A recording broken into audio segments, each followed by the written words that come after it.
Maybe I should have drawn the ship smaller. Anyway, so if this is the ship, when you're coming in with your planes, you're coming in, as soon as you breach the outer IAA range perimeter, it does some math. It goes, okay, your planes are going 160 knots, when we're gonna shoot roughly 2 seconds ahead of you, and it figures out and psh, it puts the flak cloud. So you're coming in this direction, going that speed, so it's gonna put some flak here.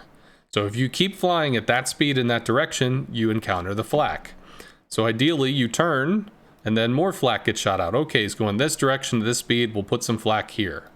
And then ideally you turn. So there's, you know, it's doing something, and you're counterplaying it. At lower tiers where there's not a lot of flak, there's probably holes that you can fly through.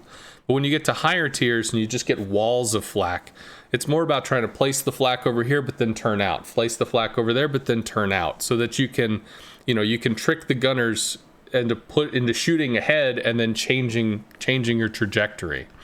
The problem was at 220 something knots or more, it didn't understand what to do.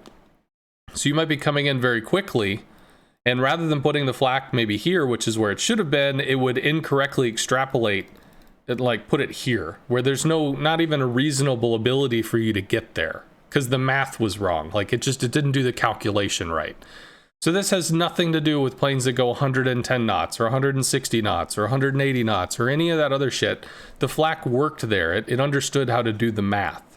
The problem was when you started getting very fast that it got confused. It didn't understand what to do, so the flak puffs got put in weird places that probably had no impact or interest or capability of affecting your planes. So the change, from what I was told by Wargaming, was to address that situation. So instead of this being a question mark, you know, it's going to be able to do the math so that it can correctly place the flak, so that you'll have to do the turning or the speeding up or the slowing down. Because you might come in at 220 knots and it places the flak correctly, so you slow down to 180, in which case this all explodes by the time you get there, because you speed juked it. Speed up, slow down, do whatever you're going to do. Or you can turn as normal as you do with other flak.